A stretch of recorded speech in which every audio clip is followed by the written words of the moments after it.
My name is Aurelia Morrow. I'm 69 years old.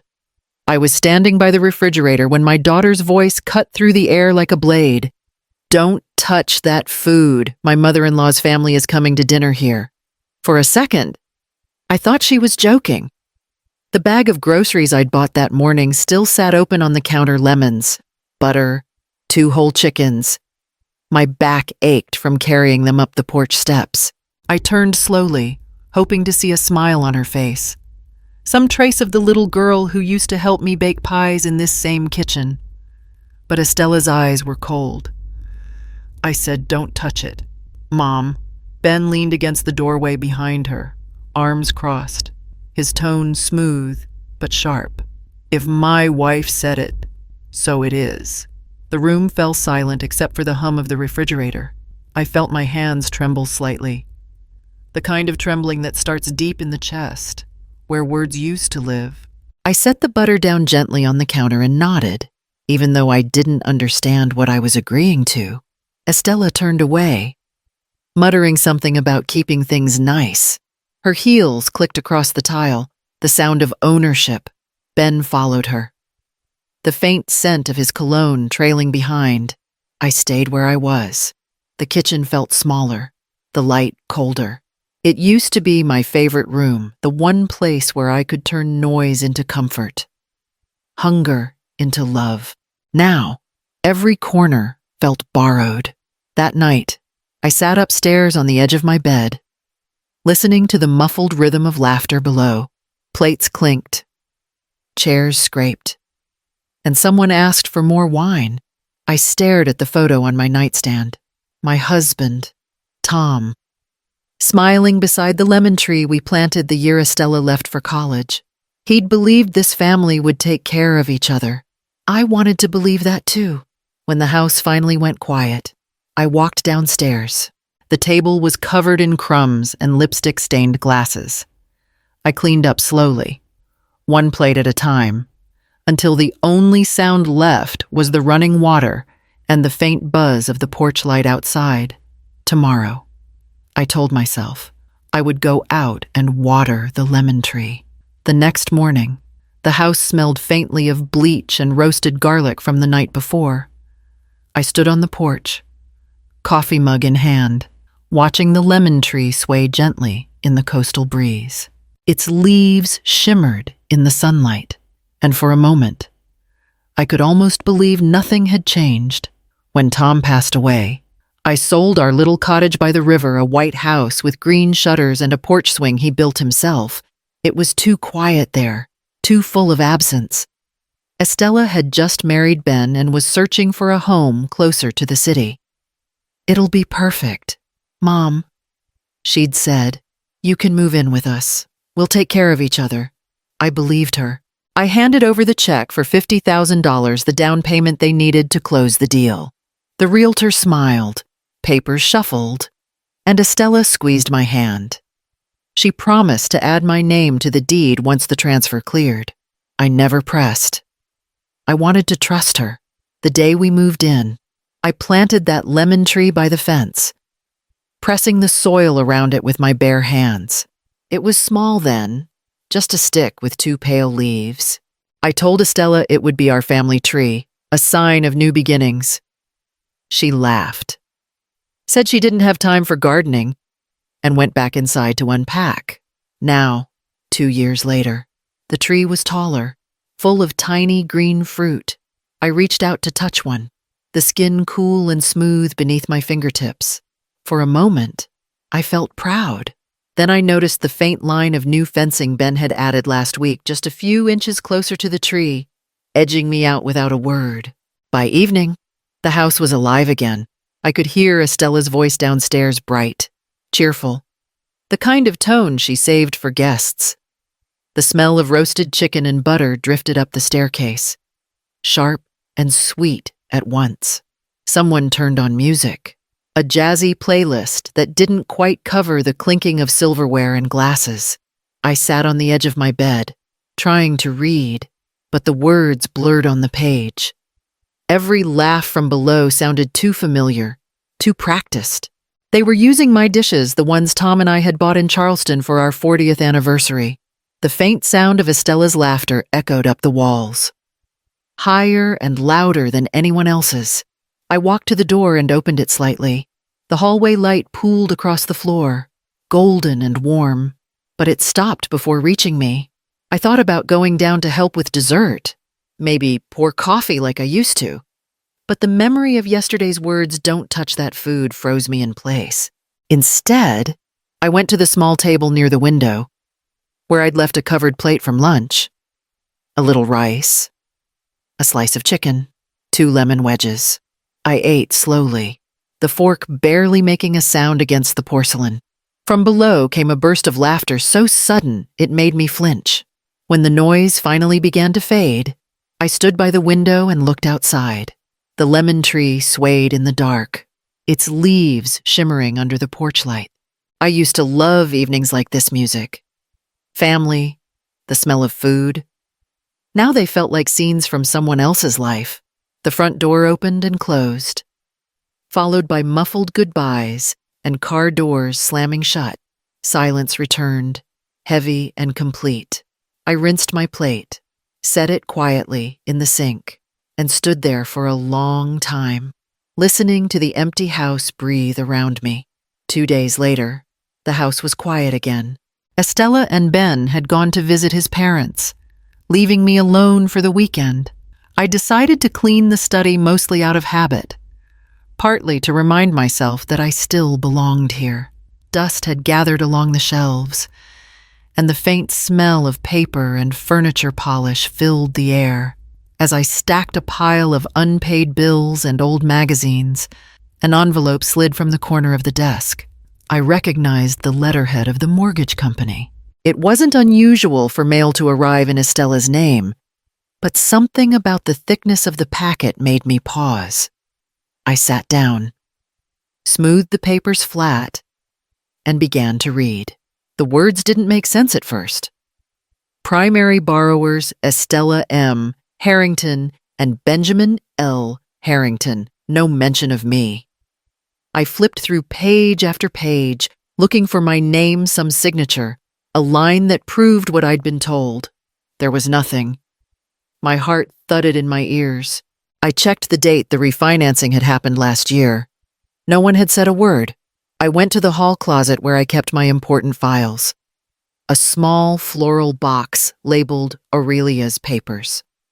Inside were birth certificates, insurance forms, and the deed copy Estella had given me when we moved in, or so I thought. I pulled out every envelope, spreading them across the bed, receipts, utility bills, even Tom's will, but the house deed was gone. Deed was... A chill moved through me that had nothing to do with the draft from the window. I tried to tell myself it must have been misplaced. Maybe in another folder. I searched for hours, drawers, cabinets, the file box under my sewing machine. Nothing. When I finally sat down, my hands were trembling. I looked around the room, at the framed photos and polished furniture, and for the first time, I saw something I hadn't noticed before, the way everything here belonged to someone else. Sunday morning came gray and quiet, the kind of Savannah morning that feels half asleep. Estella and Ben were rushing out the door for brunch with friends. I heard her call out, "We'll be back later. Don't worry about lunch." The sound of the car starting faded down the street, leaving only the ticking of the kitchen clock. I began my usual routine, opening windows, watering the lemon tree, folding laundry. The house always seemed softer when they were gone, as if it could finally exhale. When I passed through the living room, I noticed Estella's phone lying on the sofa, the screen face up. It buzzed once, lighting up with a new message. I hesitated. I wasn't the kind of mother who snooped. I'd always believed in boundaries, in respect, but something inside me whispered that boundaries were a luxury for people who still had trust. I sat down and picked it up. The passcode had never changed. The first message was from a contact named Ben. Docs. Got the paperwork ready. Once your mom signs, she's out completely. My chest tightened. Another message followed.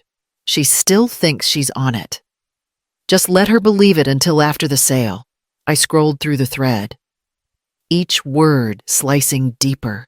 They'd taken everything: the house, the savings, my name. The silence in the room grew so heavy it felt like another presence.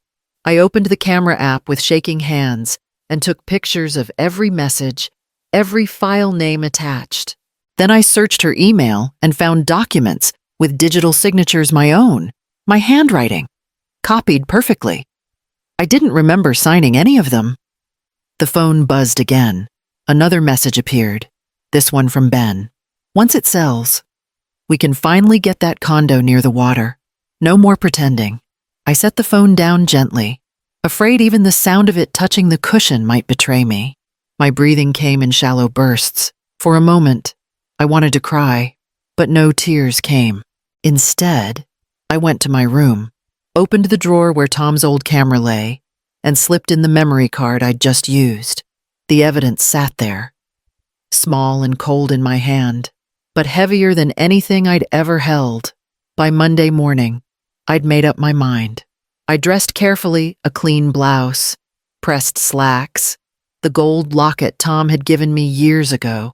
I took the bus downtown, clutching an envelope that held the printed messages and photos I'd taken. The city moved slowly outside the window, the oaks heavy with Spanish moss, the air damp with the promise of rain. The law office was on Abercorn Street, tucked between an insurance agency and a bakery.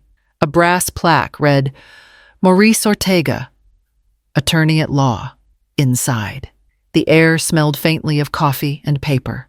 The man himself was older, maybe in his late 50s, with silver hair and kind eyes that didn't rush me when I spoke. I laid the evidence on his desk. My voice shook as I explained, from the down payment to the missing deed to the messages on Estella's phone. He listened without interrupting, only nodding slowly as he flipped through the pages. When I finally fell silent, he leaned back in his chair. "This is fraud, Mrs. Morrow," he said gently, "and forgery. You have a strong case." The words didn't sound triumphant, only steady, real. For months, I doubted my own memory, wondered if I'd imagined the promises made to me. Hearing someone else say it, someone who believed me, broke something loose inside. He explained what would come next: filing the complaint, gathering proof, freezing the property transfer before it could be sold. Each step sounded heavy, but possible. When he asked if I was ready, I surprised myself by nodding without hesitation.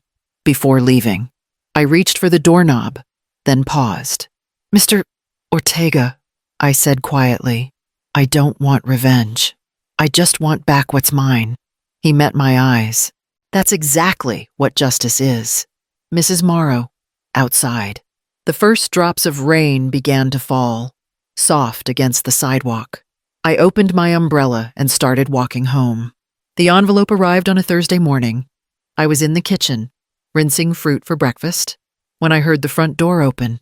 Estella's heels struck the tile hard enough to make the cabinets tremble. "What is this?" she shouted, slamming the thick packet onto the counter. Her face was flushed, eyes wide with disbelief. "A lawsuit against your own daughter." I dried my hands slowly on a towel. "It's not against my daughter," I said. "It's against what you did." Ben stood behind her, arms folded, jaw tight. He didn't meet my eyes. Estella tore through the pages, her voice cracking. "You think you can take me to court? You don't even have proof." "There's proof," I said softly. "You left it on your phone." Her eyes flicked up, startled for a second before rage took over again. "You had no right to look." "That's private. You had no right to steal," I answered. The silence that followed was sharp enough to cut through the air. Ben finally spoke, low and cold. "You're making a mistake, Aurelia. This will ruin the family I looked between them. You already did that." Estella stepped closer, trembling. "You're not going to win. You'll lose everything, and we'll sell this house anyway." I met her glare and shook my head. "I'm not leaving." For the first time, she didn't have an answer. The sound of the refrigerator humming filled the space between us. Then she turned away, sweeping the envelope off the counter and storming out. The front door slammed so hard the lemon tree outside shivered. When the echo faded, I sat down at the kitchen table, the same spot where I once helped her with homework. My hands were steady this time. The courthouse smelled faintly of wood polish and rain-soaked coats. I sat at the long table beside Mr. Ortega, the folder of evidence resting between us. Estella sat on the other side with her lawyer, a young man in a navy suit who kept whispering to her like she was the injured party in all of this. She didn't look at me once. When the judge entered, everyone stood. The gavel struck, sharp as thunder. My heart beat so loudly I thought the whole room could hear it.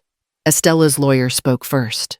He painted a picture of a generous daughter burdened with an aging, confused mother, someone who had offered money and then forgotten what she'd signed. Estella dabbed her eyes with a tissue, shaking her head like she couldn't believe I'd done this to her. I didn't interrupt. I let the story hang there, heavy and false. When it was our turn, Mr. Ortega stood calmly and began to speak. His voice was slow, deliberate. He laid out the timeline, the payments, the missing deed. Then he handed the bailiff a printed copy of the text messages. The judge read silently.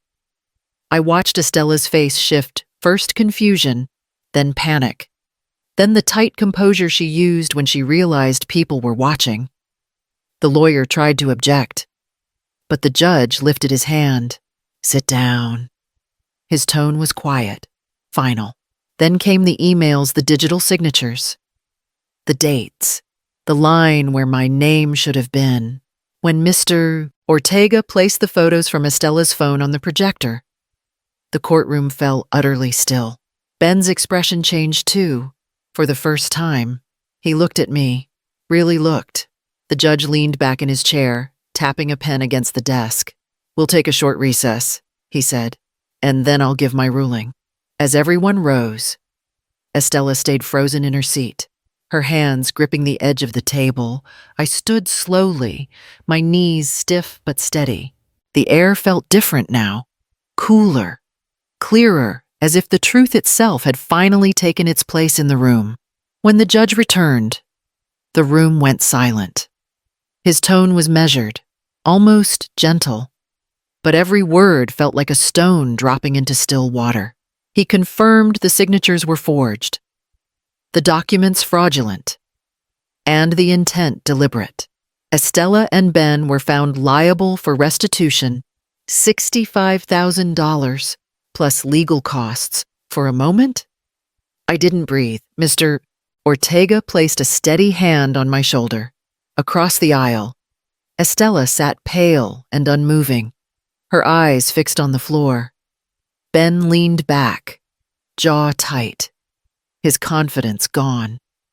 The gavel struck once more, and just like that, it was over. People began to stand, gathering coats and papers, but I stayed seated. There was no sense of triumph, no rush of victory, just a quiet kind of emptiness, the sound of something long broken finally settling into place. Estella finally looked up, and for a brief second, I saw the child she'd once been, the one who used to run barefoot through the garden, laughing as I called her in for supper. The memory flickered and faded outside the courthouse. The sun was bright and merciless. Mr. Ortega said something about next steps, but his words drifted away in the wind. I thanked him softly, then walked toward the bus stop, feeling lighter and lonelier all at once. Months passed before I realized I was no longer waking up with anger in my chest. The checks cleared. The case was closed. I left the house on Maple Street for good and rented a small apartment near Forsyth Park, 1 bedroom. Pale walls, a balcony that caught the morning sun. It wasn't much, but it was mine. I filled it with simple things: a second-hand table, a kettle that whistled softly, a pot of herbs by the window. Every morning I brewed coffee and listened to the city wake church bells, gulls from the river, the faint hum of traffic. Life had become smaller, quieter, but it fit me now. One evening in early spring, I bought a porch light from the hardware store down the street. A modest fixture, nothing fancy. But when the electrician finished installing it, I stood outside and stared at its glow.